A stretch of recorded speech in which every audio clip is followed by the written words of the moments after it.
My name is Lara Satrakian. I am extremely honored to be here. We are longtime partners and friends of ORF. Honored to be at the 10th edition of the Raisina Dialogue. I serve as the president of the Applied Policy Research Institute of Armenia. It is a think tank based in Yerevan. But I'm also a former founder who graduated into joining a venture capital firm. So I understand this issue from a dynamic basis. I've also had the pleasure and displeasure of being mentored by some of the finest venture capitalists in Silicon Valley. And one of them, who is a noted feminist and early investor in Salesforce, told me to my face, get a decoy man as your co-founder to raise the funds. And she was being very serious. And I found that she was genuinely serious, that the only way around this right now is to have a decoy male partner do this on your behalf. And I found that very disturbing. We've all seen the statistics. We were talking just earlier before we came on stage, not only about the abysmally low percentage of venture capital funds that go to women-led companies. By many accounts and narratives, it's less than 2%, but also that if you look at companies founded by women and companies founded by men, by some accounts, a study done by Boston Consulting Group, even if you say, okay, out of 100 companies, only 10 of them are founded by women, or only 5 of them are founded by women. If you look at an individual company basis, those companies founded or co-founded by women are getting less than half the investment of their male counterparts. So it's not enough to say that there aren't a lot of women-led companies. We have a real problem on our hands. So tonight we're going to hear first perspectives from our extremely distinguished panel. If you have questions, feel free to raise your hand at any time, and I will bring you in as we go. There's no question and answer period. I don't believe in that. This is a dynamic flow, and if you have something you'd like to hear, please feel free to raise your hand and I will bring you in. And we will start this evening by having each of our distinguished panelists introduce themselves and their perspectives. What's bringing them into this dialogue? And we'll start with our extremely distinguished champion of women's rights. Please go ahead. So thank you so much, Lara. And I'm sorry I got late, but I'm sure you must have experienced the traffic outside. The traffic management is a bit of a challenge. I am a member of parliament. I represent the Shiv Sena UBT, which is a Maharashtra-based party.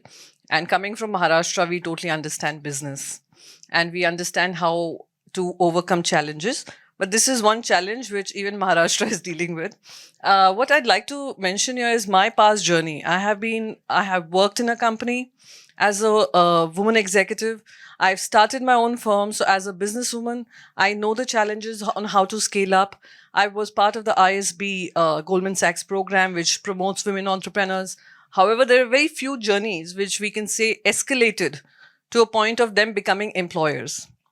The biggest challenge, and then I am now a member of parliament, and that is why I champion the cause, because I have perhaps experienced the challenges that women businesses face.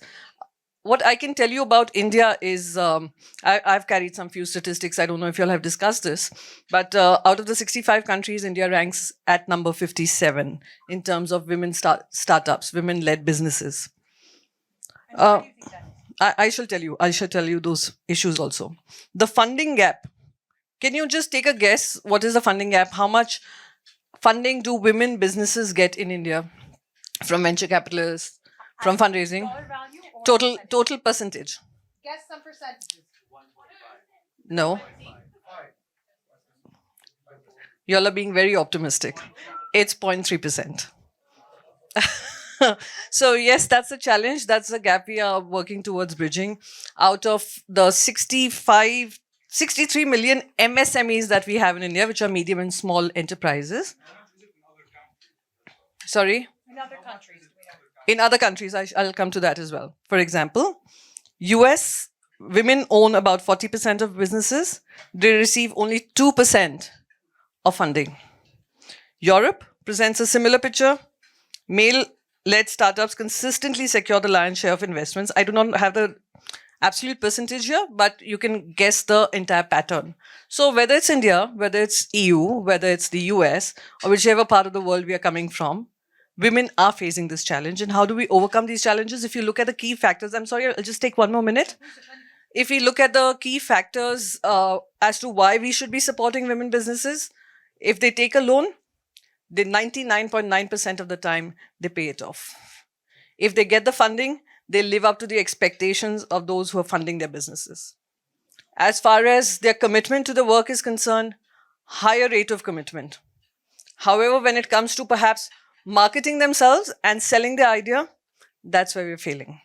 And that's where I think women support networks work, women supporting other women businesses work, and creating a network which is, I would say, which would lead to getting more funds. And when you said decoy mail to promote your business, I can totally understand the sentiment. And I'm sure whoever gave you that advice, it came from a positive space.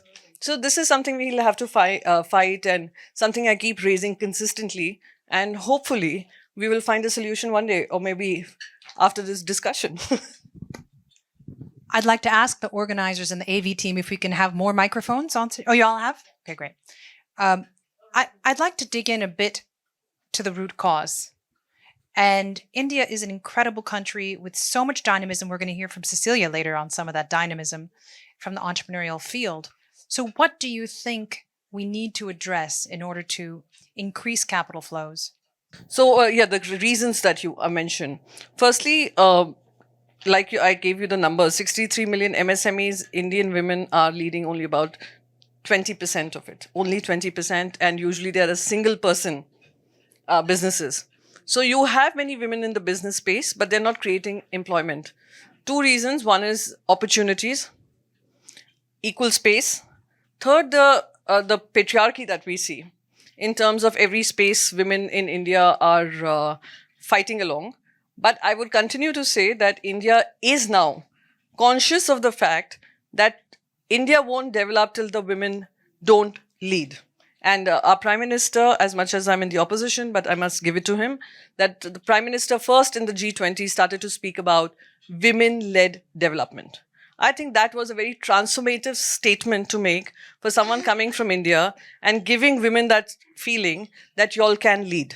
And we would look at pushing that narrative. So I think we are seeing a changing pattern, but these are the challenges we face as of now. I want to pull on that a little bit more. On the way to this hotel, there was a taxi in front of me with a sticker on the back that said, "The driver of this taxi respects women."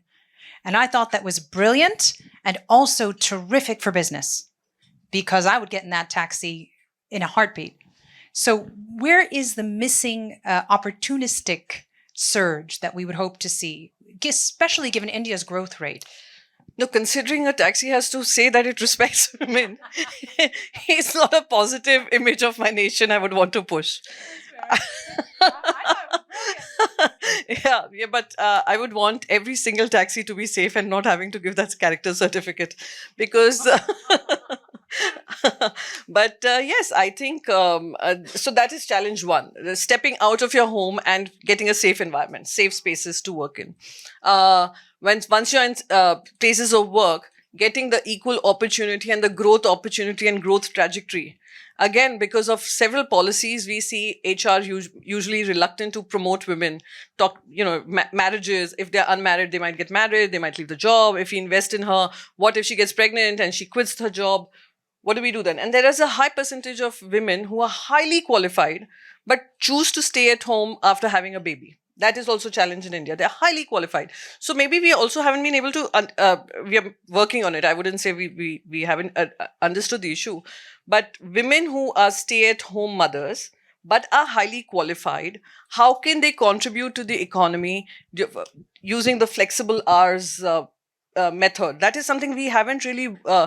We understand that problem, that critical gap that exists, but how to scale it up in terms of keeping them economically employed and economic contributors to the society is extremely important. So that is where we stand right now. It sounds like a lot of deliberate design is up ahead. Yes, we'll need to design that particular, how do we address this critical gap? Akanksha, you are a very empowered entrepreneur. You have founded and you run a celebrated startup in the UAE. Tell us a bit about your journey, what you think are the key challenges preventing women from getting VC funding. If I and other female founders had a penny for every time we were asked about systemic barriers and the lack of funding, we wouldn't need VC funding. It's as simple as that. But I'm a political journalist turned entrepreneur. So I've gone from one male-dominated field to another. And in terms of the key challenges female entrepreneurs face, I can't get into them all, but some of the main ones are that women have a difficult time accessing spaces and networks where capital is allocated. They have to work harder, they have to hustle more, but then once they're in that room, there's more likely than not an affinity bias that's present. So what that means is people are more likely to do business with someone they can relate to, with whom they have shared experiences, or even simply look like them. And in venture capital, unfortunately, it's a man's world, specifically tech and finance bros in positions of power writing the checks. So let me pull up one stat since, to help set the picture. In the US, wholly women-led companies have attracted only 1% of VC funding last year, and that's from PitchBook. It's a report that's just come out. So that also shows that there is a critical need for women in decision-making powers in venture capital, but I don't want to put the onus just on women, right? It goes beyond just us. Studies show that female investors are more likely to invest in female founders than their male counterparts, going back to that point about affinity bias. But outside of that, when, research shows that women-led startups do bring in, they're more efficient, there's more ROI. It just makes smart economic and business sense to invest in women-led companies.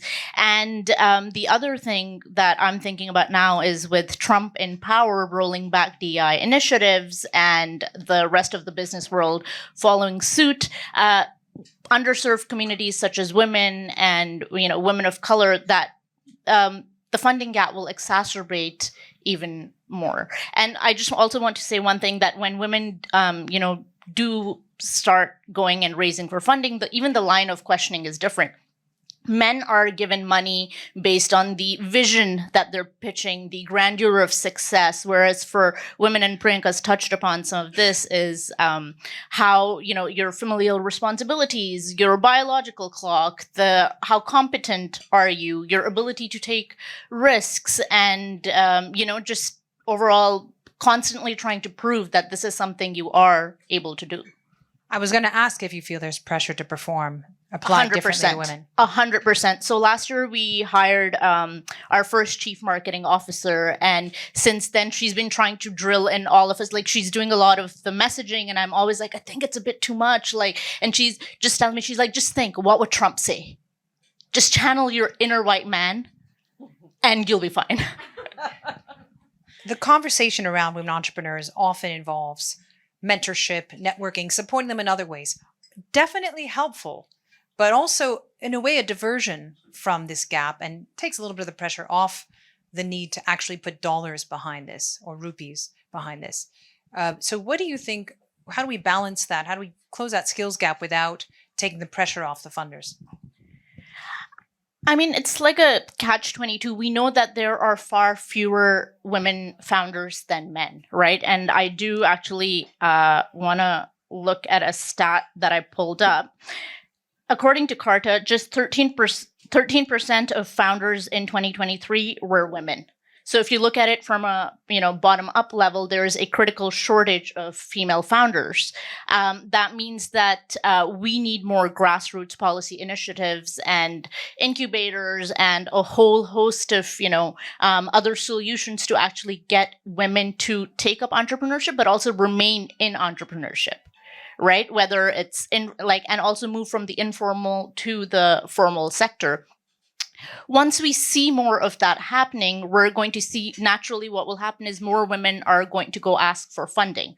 And the deal flow that even the VCs see, it'll sort of even out at some level across the playing field, across genders. That's one thing. The other thing also is, I think for LPs, they want to make money.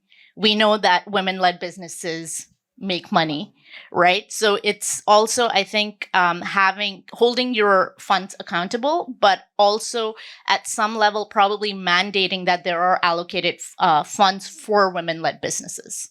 Absolutely. Tanuja, you're joining us from Sri Lanka, where there are incredible women, micro businesses, founders in the making. You come from this from a corporate perspective. Tell us a bit your story and how you see this issue through that lens. Thank you. And thank you for having me. So I come from the apparel and garment manufacturing sector. We are headquartered out of Sri Lanka, but based in 15 countries right now, with a workforce of about 100,000 people, 80% women.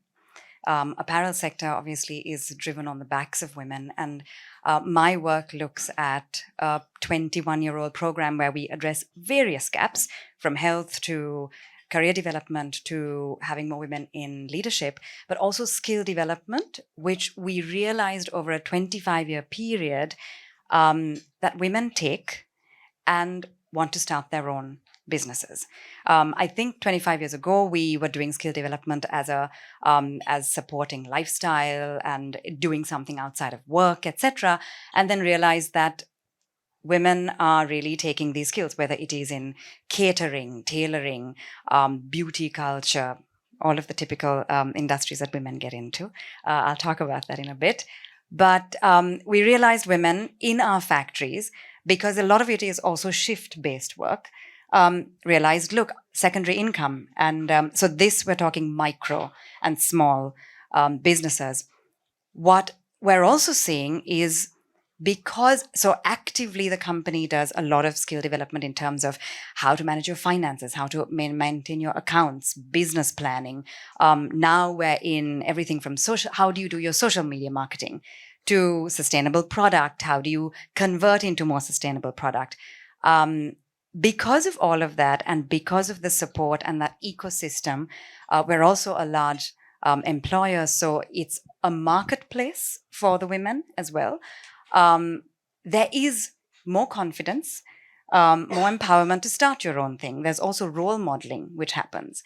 Whereas in Sri Lanka, when I look at the communities outside of MAS holdings, it is more difficult to, in the rural parts of Sri Lanka, it is more difficult to convince women to take on some of the funding, because obviously there is not enough education awareness around financing, how to maintain your accounts. Although we do have a highly educated population of women, this, in terms of getting into entrepreneurship, the risk is great. Whereas what we see is, so I think there is a space for private sector here in terms of how you build that ecosystem, how you do a lot of the development, and like you said, a lot of the mentoring and all of that. The fear is, oh, but they leave you. So for Not us, if you invest in them and then you have a stake in their success. correct. So for us at the moment, we don't invest, we don't fund, because we are employer, and that becomes difficult. But the point is, if they do become, and we do connect them with external networks though, external funding, other entrepreneurs and investors who might be interested. And for us, the point is, if they do leave, it's okay, because you have a successful person, a woman going into the community, and that is helpful for the economy. And at the end of the day, it helps your country. So that we're seeing. But interestingly, to everything that all of you said, so in the rural parts of Sri Lanka, we see this, the challenges are different to in Colombo, for example, where you have more networks, where you have highly qualified women in financing. But the one thread I see across demographics is childcare, home care. The difficulty, even if you are highly qualified, even if you have the networks, to be able to aggressively grow your business, because we don't have the infrastructure, the systemic barriers kick in. And I feel like every time we do this work, we come right back to that. So we already have two very compelling ideas floating. One from the Honorable Priyanka on this design, this pipeline design, ecosystem design at a policy level. And what you're talking about, which is giving the skills capital through large corporations where you have a lot of employed women who can then earn their way to pitching and building a successful business, getting that external capital. And so maybe enlisting, maybe companies in India could follow some of the lessons that you've learned. Mr. Chairman, Topaz Capital, you deal with a lot of investing in a lot of spheres. Just tell us your story and where you come at this from. Everyone can Yes, if you need Well- funding, you pitch the chairman as a Yes, thank you, Lara. And it's great honor to be here. But at the same time, I don't know why I'm here. We know why you're here, so at least Well, half of it is solved. I feel a little bit uncomfortable and isolated, but I can't imagine why. Yeah. I cannot imagine. okay, because I'm only one man, old, and my business is old-fashioned private equity. Anyway, as I said, my business is private equity through 18 years. And also I run private debt fund, so investment guy. And according to the research, gender gap index of Japan is number 125 out of 146. It's a shame. But as far as I know, more than 70% of ladies is working in Japan. I'm talking about Japan. And 14.2%, 142, of CEO is female out of whole company.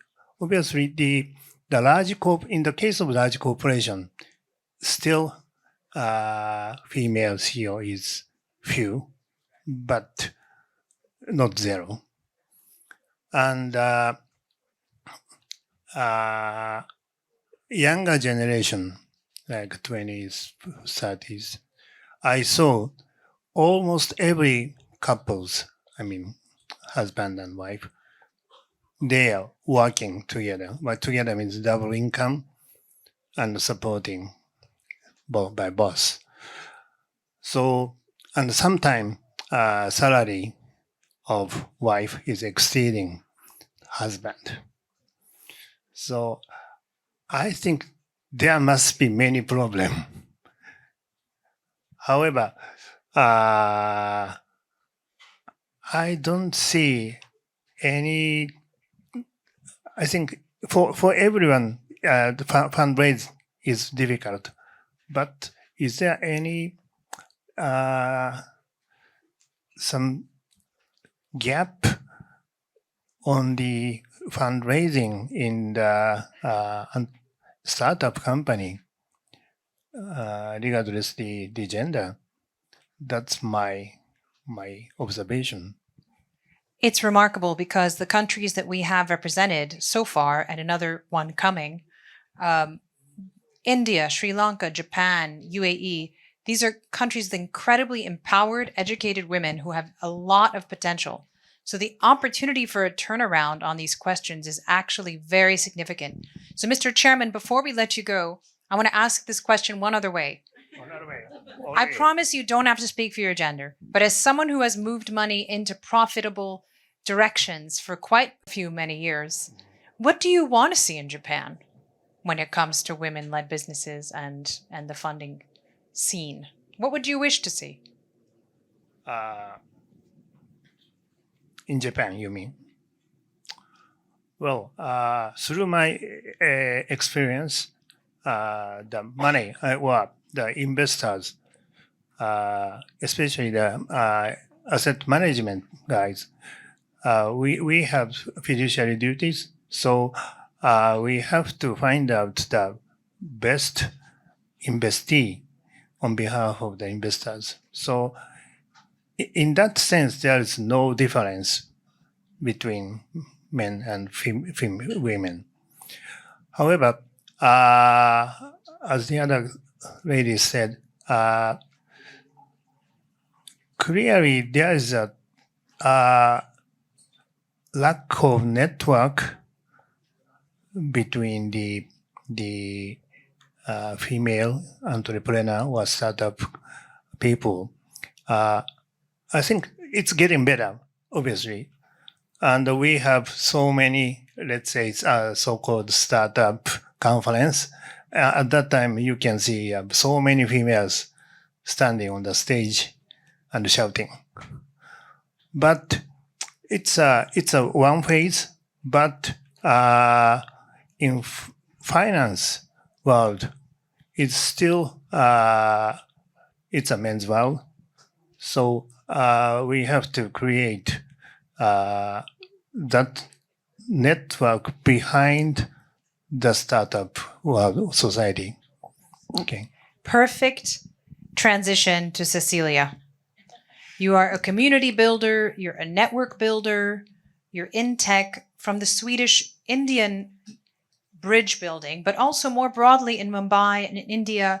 First, just tell us a bit of your story, and then let's dig into where you see all of this pointing us. So first and foremost, thank you so much for having me here. Also, of course, Raisina Dialogue and ORF. I am from Sweden, as you correctly said, but I've been living in now Mumbai since the last 17 years.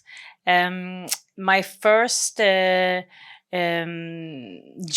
in this country was with the alcobev industry. So I was a part of a wine company for 10 years, heading up marketing, and alcobev is a very male-dominated industry, or at that point it was extremely male-dominated. But I've seen a lot of changes over the last 10 years, and something that I've always believed in, that you start with yourself. If you really want to make a change, then you start within, and you start in the activities and the incentives that you do. So now there are so many more women in alcobev in India.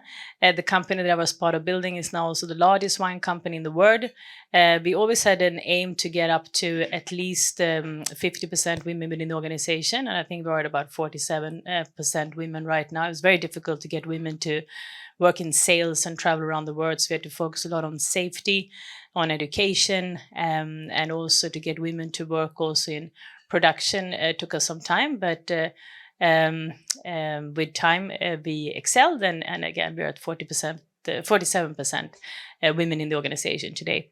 Then after 10 years with this wine company, I moved into a different space, which is investments. And of course, as we know, investments and that so to speak word is also very male dominated. So another venture into a business and to an industry where I felt that I could also be an inspiration. I could also be someone that could mentor others in the same space. So when I did that, I also became the chairwoman of the Vicky's India EU Business Council. That is an ecosystem of not only investors, but entrepreneurs, academia, government, media, and also to a certain extent large corporates, so startups, small scale-ups, large corporates. And I think what comes as a background of this is because it's kind of in my DNA. I come from Sweden. I'm also the chief India representative of Sweden India Business Council, and for us, it's not really a question. This, women, men, who is going to get the position? Is it questionable whether she's going to continue working if she becomes a mother? In Sweden, I believe, don't take exactly my words because I don't have the statistic and I don't have the exact, root of it. But when it comes to the boardroom and the corporate boardrooms in the world, Sweden is known to be the number one, having the maximum number of women on the boards. It's also known to be the safest place for women to live in. And we have a very strong ecosystem and a very strong support system in Sweden when it comes to maternity leave. We also have paternity leave, of course, where also the father is to take care of the child. So the question is not, it's not there. Yeah. If we would see on a car that it said, this is a safe car for women, that person would probably, had to remove that car so that because it will be taken in the wrong way. Just rolling back to some of the earlier factors you mentioned, the women on boards and women in leadership, what makes it so? What is the understanding, societally or otherwise, that you think makes it so in Sweden? I think, I mean, it's in our from the beginning, because of the whole social security system that we have, in terms of it's never really questioned whether a woman is going to be able to work, whether she has a child. I mean, that's also something that is questioned in many other parts of the world. Women also, and I think it's rooted also to sports. I mean, I'm a big advocate for sports, and in Sweden we play sports. We are forced, not forced. I'll take that back. But it's from a very young age. This whole community building is also part of our ecosystem. So we play sports, and we're more as a group to support each other from the beginning. And I think that's also one thing that is the reason to it. We also have a lot of financial supports. We have a lot of networks. We also have the likes of those still financial institutions like Vinnova, and also Almi Invest, Feminvest. There is so much on that makes it just easier to be an entrepreneur and never be questioned whether you're going to get the role as a CEO. On the contrary, we have a lot of female politicians, female CEOs, and so on. So it's easier to do business there. But then it's easier for a woman to do business there. But I did go to India, and I entered into the industries, which is very, very male dominated and not as easy. But it's something that I'm very proud to be doing, and I'm very proud to be sitting on these various boards to be able to make a difference. Because after my venture into connecting India with the world in my various avatars as chairwoman for Wiki India CEO Business Council and the chief India representative for Sweden India Business Council, I set up a fund, and I started investing in India.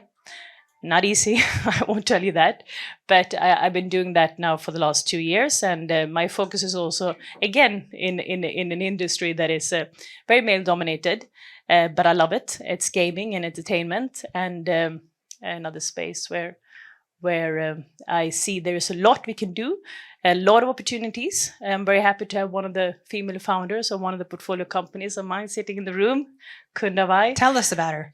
She is fantastic. She is the founder of a company called Eduso Gaming, and they are creating games for children between the age of 6 and 12, so they can actually move as they learn something. So instead of sitting in front of the screen or sitting, playing games, she's encouraging movements, she's encouraging education, and also helping children that might have problems with, concentration, like ADHD of that sort. And she was at Stanford, and she collaborates with the professor at Stanford to just make a difference in the world to people. We love that children loves to play games, but we want them to learn. So if you can combine the two and do it in the classroom, they also do it together. So they do it as a community. And it's been a great success, and it's definitely one of my proudest portfolio companies. But again, it's gaming, but it's gaming for good. And I believe that if we have more female energy, being, so to speak, when they say in gaming, you look at also the people investing in gaming or creating game, they are the architects of the future. And therefore, it's so important to have women investing into this space and really creating also a warmer ecosystem, because I think we have enough of shooting games and AAA games and so on. It sounds like a very good investment. I also want to acknowledge that there's a wonderful baby in the room. And if I can bring in a few lessons from Armenia, as you can hear, I'm American, but I'm Armenian American. And Armenia has an exceptionally high percentage of women in technology. We do very well on that. And one of the things I've noticed there is that most meetings are baby friendly. There's not even a question. I always wondered as a founder, can I bring my baby to something? In Armenia, it's a preset. And there's actually a large culture of co-ownership of children and co-raising of children as a society that makes it a little bit less intimidating for a woman to integrate the parental responsibilities and the work. But listening to you on Sweden's experience, it sounds like there are incredible cultural presets that are very helpful, but there are also incredible institutions that have grown perhaps out of those presets and assumptions. Probably easier to import the institutions and some of those designs first, rather than to take a whole country and try to change their assumptions or their presets. You've mentioned Winova. What are some of the other institutions that have emerged that really help women catch up, and not just catch up for the sake of catching up, but to fulfill the potential ideas like your founder here in the room? We also have over the last decades have had a lot of different events and a lot of different conferences where of course we highlight everyone that are speaking, but as there are so many also women that are in the various fields of everything that's been mentioned today, that also inspires so many of the so many of the youth. So I think these really good conferences that we have in Sweden. One is called Brilliant Minds, which I think is just fantastic because they highlight people, women, men, but people also doing good. So that's one of them. And then there is another one that is also, of course, there's this tech arena. That is another one that is the most visited tech event now in the Nordics. So that's one as well. And then there is other kind of institutions that I mentioned, Almi Invest, that is just really creating programs for women to be in an ecosystem where they support each other. And that's, again, everything from entrepreneurs to the investors, to the government, to the media, to the influencers, and so on. Because I believe that, sometimes you end up being in silos where you're only with the entrepreneurs, or you're only with the investors. But if you have the whole ecosystem, that's really where you can make a difference. And that is something that we have had also in Sweden as the whole innovative kind of an ecosystem approach of network. Then there is also SEB, that is Sweden's, I would say, top bank. They also have programs where they work with women on investments, on education, on investments. Then you have different foundations. The Alice and Knut the Wallenberg are also very active in just supporting people in general, but that also, of course, goes to the women. And then AstraZeneca, which is another company that you might be familiar with, they are having also. They don't say that you need to have 50% men or 50% women, but it's an advice, and therefore when there's always if there is an advice, at least that is something that people have to a certain extent on top of their mind. And why I'm saying that, because AstraZeneca is also not only in Sweden. AstraZeneca is in India. AstraZeneca is in the EU. They're all over the world. So it's a company that is global. So. That's when there is an advice, when you highlight that, then people also put more efforts and into the opportunity of employing more women. I want to come back to the Honorable Priyanka, and then we'll open up to any more questions from the floor. We have so much admiration for India. It is moving so fast at the frontier, and also making an effort to bring up those who need to be moved forward from a very low baseline. So you have those dual challenges. It's not just a two-speed country, it's a two initiative. And you can see how much energy is poured into moving the frontier and catching up those who need to be moved forward. So when you think of these root causes, and we know what they are, we're concerned about them, how does India, in a sense, renovate its mindset or move its mindset toward somewhere where it wants to go next in terms of gender equity? I think the biggest thing that India would need to work on is to ensure that women occupy equal spaces. Women in public places. Once you normalize that, which is not the case in India, when you normalize women working out late at night, you see women at the board, women in the parliament, women in the assemblies, women at power-making tables. That is something that we're consciously doing. I'll just give you an example. India brought in the reservation at the grassroots level for women. Women at local governments, there would be a reservation because there were very few women who were in those decision-making space, a part of local governments. So that happened in 1990s. Initially, we saw that it was usually the man who was telling her the decisions to make. Now we have a whole lot of women at the grassroots leadership who are changing the dynamics. Now, these women would, of course, aspire to be in the assemblies. They would want to be in the parliament. They would want to be at the power-making tables. They would want to be heading political parties. So that is one change that we initiated. But we saw that women at grassroots level were not moving upwards. They were not coming to the assembly, they were not coming to the parliament. So, for example, I'm in the upper house of the parliament, which has just about 10% women. And in the elected representatives, the Lok Sabha, the lower house, we have just about 12 to 13%. So we introduced another bill, which I personally wouldn't have wanted. We would have wanted to have equal spaces naturally, organically, but we had to bring in a quota system to ensure that there's at least 33% women on the table in these power-making spaces and policy spaces. The second thing is someone like a Samir Saran, who's heading ORF, who's very conscious of the fact that his panels should have equal representation of women. Those are things which come voluntarily when you see the need for in a society to change. Third was the board. Now, even in family-run businesses in India, they would not have the woman as part of the board of directors. Because, hey, listen, she's going to get married, she's going to her own family, let her, marital home, give her that space. So we did not have that. So again, we had to introduce the quota system. And though we haven't seen much success, but there are women at those tables too. So those are things we had to intervene through policy making spaces. What I expect from the society to do now, this is government policies, this is government intervention. What I expect societies to do, to shed off their conscious biases about women. While they're growing up, they should be encouraged to go into STEM. They should be encouraged to innovate, to, put your faith behind them. And say that, yes, there's nothing that can stop you from going anywhere or choosing a field of your choice. That is restricted as of now. And more importantly, about creating safe spaces and ownership. Let no taxi ever have this, that this taxi respects women. Bring up your boys to know that they will have to make spaces for women.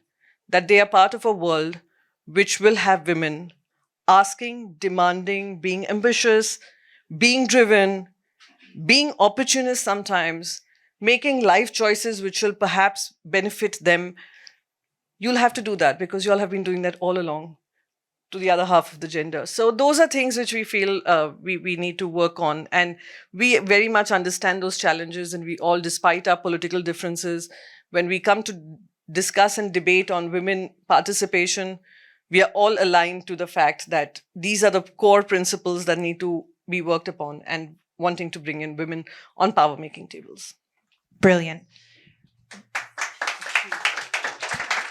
Hear, hear. We have less than 10 minutes. Let's take a few questions. Hopefully get a last word for everybody else on the panel here.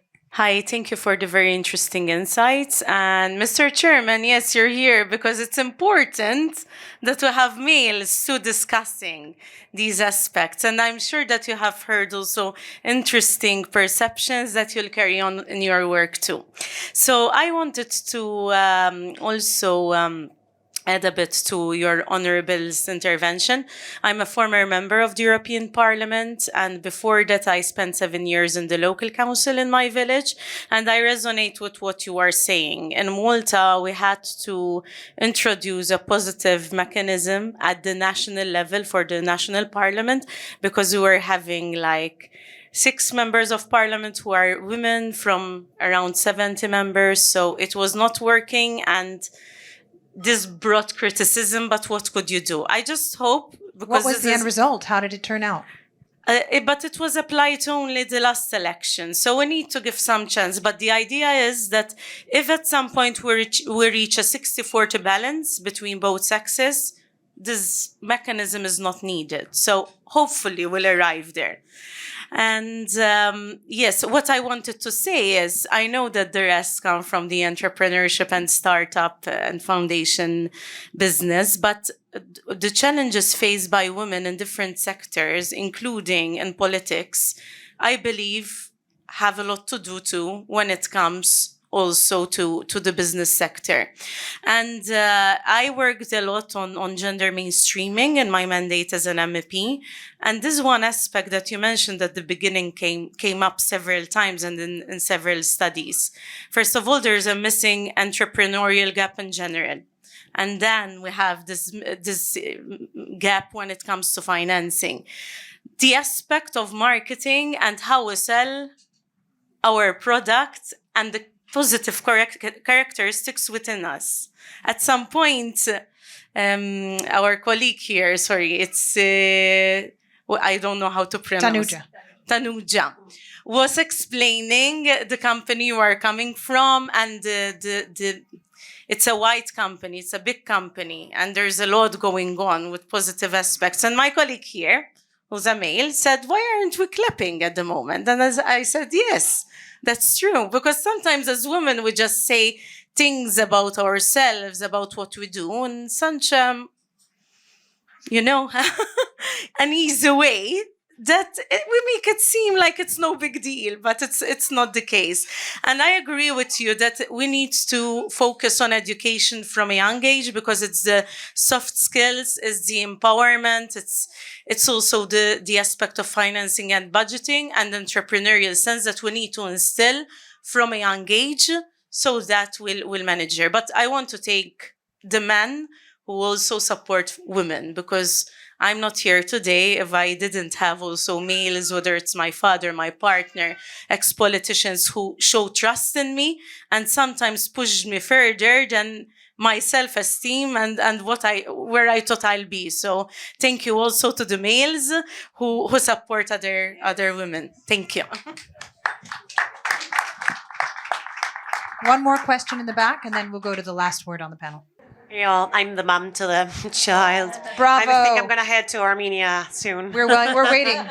I'll prepare it all. Yeah, thank you. I've been going. I was an MP in Argentina, and I've been in politics since I was 22 till last year, and I've had all my 3 children while in office. So it's been a bumpy ride. That's as little as I can say. My question to you all is: so I've learned a lot about power and women and being young. If you add up being young, a woman in politics, that's just like a lot. Don't you think we should also train ourselves or train girls into power? Because we feel like power changes with women, and I'm sure it does. Like, I feel it, the way we act but power is still power regardless. There's so much about it. Like the world of finance, like we don't know about it because we grew in families where it was the men who dealt with the finance of the family. So both in power and finance, like I feel that we should train ourselves more into how to navigate it, not just transform it. We'll transform it. We are doing it as on the way, but I feel like we also need more security when dealing with what happens when you have to make a tough decision.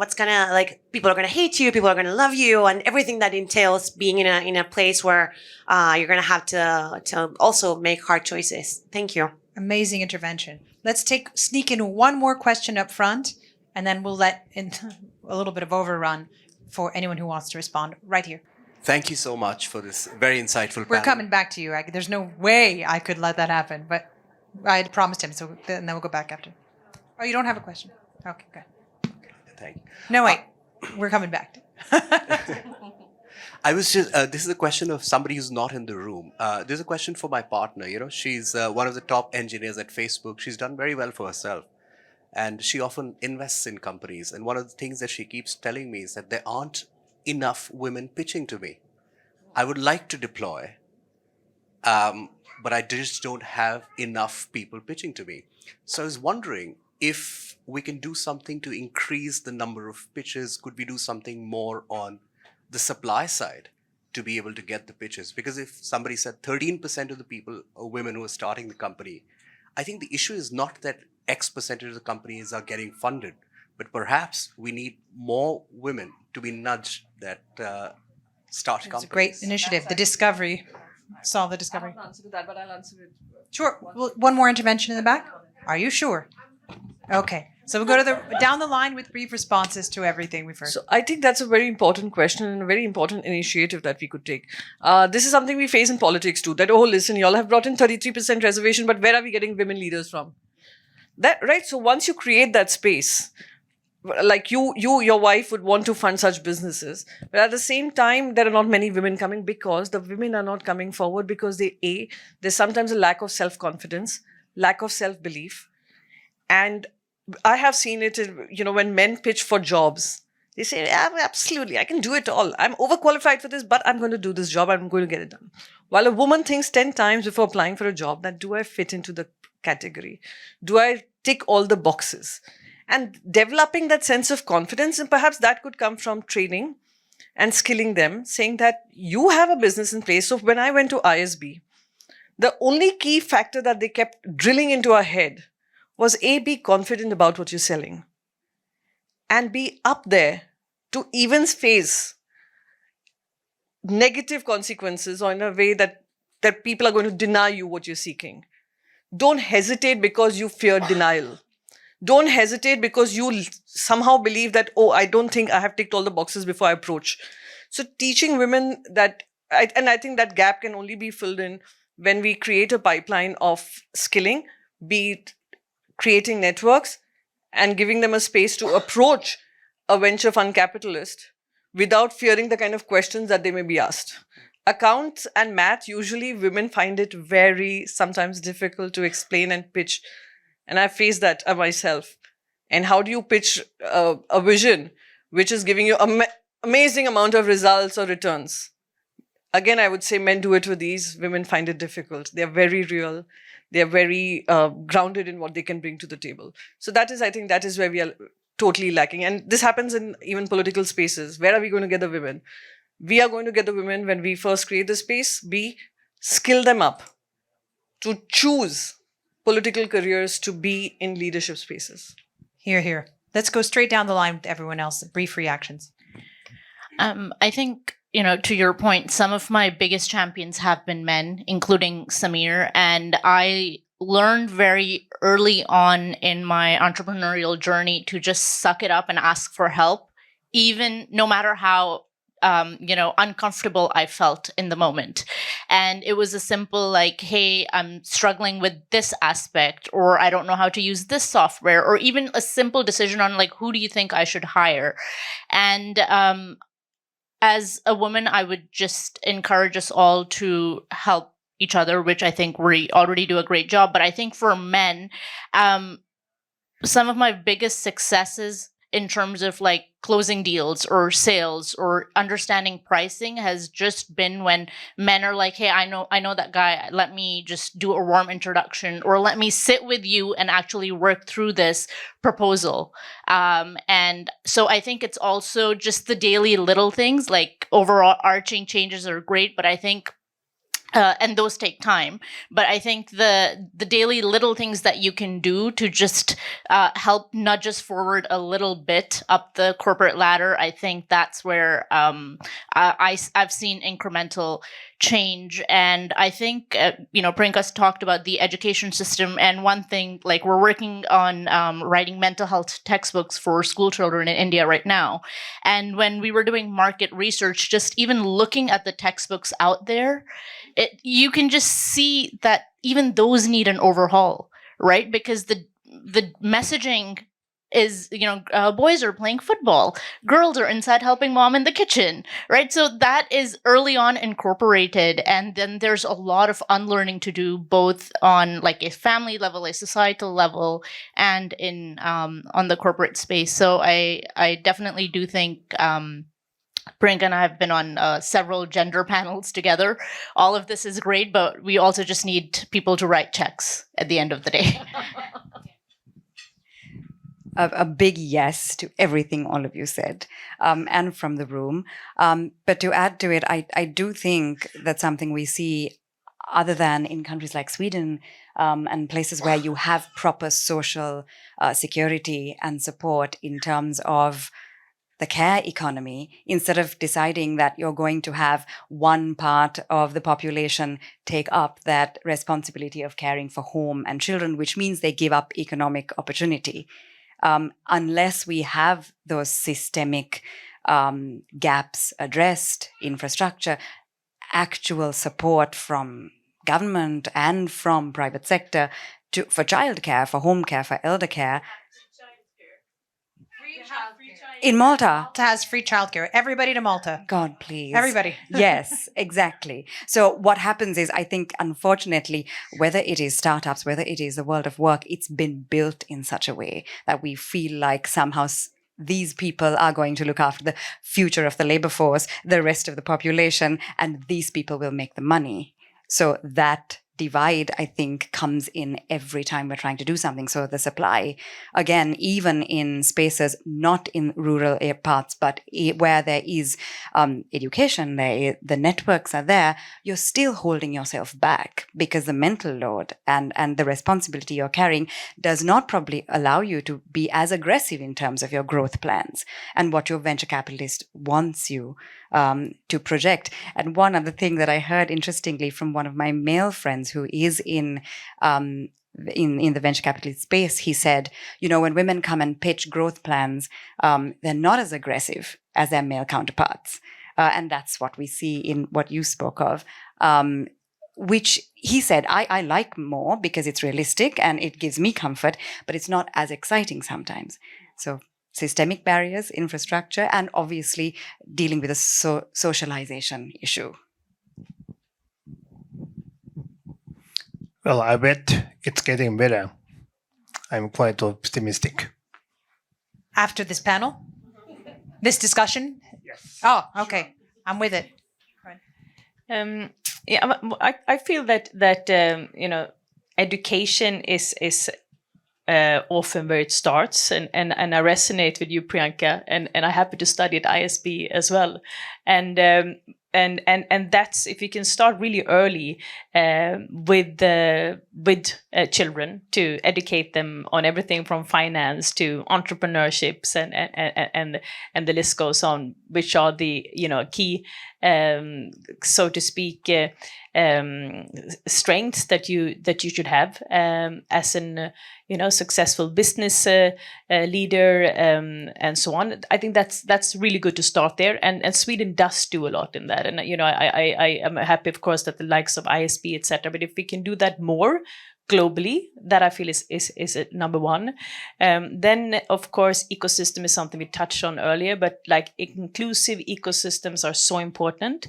We do it in Sweden, we do it more and more in India as well, but also around the world. And if we can also collaborate, I mean, this platform, Raisina Dialogue, is an inclusive ecosystem where you're mentioning, I did not know that Samir and they had the mandate to have 50% women on the panel, but that's also 50% women in the room. And if we can also just continue to collaborate, outside of this, nothing better, and not just stop it at here. And I had the opportunity to meet Shireen Ban in the speakers lounge, and she was telling me about one of her initiatives, which is called Future Female Forward. And she's a media personality, and I don't think we should underestimate the power of media. So if we can work more with media, with politicians, with the entrepreneurs, with investors, and do that globally, I think that would be fantastic. I've had the opportunity to spend time in India over the last 17 years. I see a lot of activities happening in the states, such as Rajasthan, Jaipur, Mumbai, Maharashtra, Hyderabad, of course. Also in Ahmedabad, I see more and more initiative, Goa, and here in Delhi as well. So if you can collaborate in India between the states, but also, India, Sweden, of course, that is already happening, but just, expand that circle. And I feel that women are sometimes a little bit, scared to ask. And I would just like, whoever listens to this, who might be scared to ask, never be scared to ask. Women don't ask for as much funding or help as men do. So that's one thing. And, it's only from failing that you learn. So fail as much as you can, and the sky is the limit. So there's just one thing I'd like to add. When I mentioned Samir being very conscious of the fact that he wants to bring in more women on the table and even on panels, there are very few of them who are conscious of this responsibility. Similarly, what I've started to do when I see all male panel, I start naming and shaming them to the point when they get conscious and they call me and they tell me, Priyanka, we're sorry about this, but next session we'll have more women representation. So I do that unhesitatingly because it's time.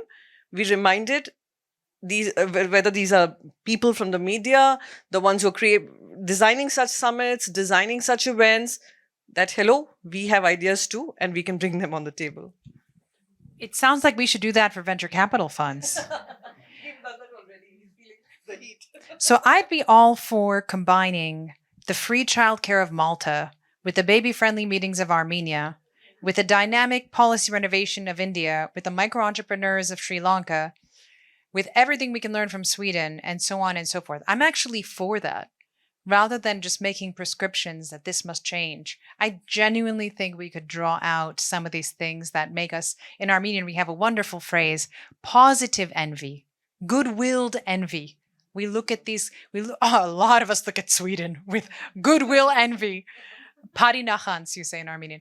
The goodwill envy we would derive from looking at different country examples and put them together to the composite ideal and see how we take steps toward that. I would feel great to do that. So if you'd like to do that, come join us for a discussion afterwards. Please join me in very warmly thanking our panelists tonight.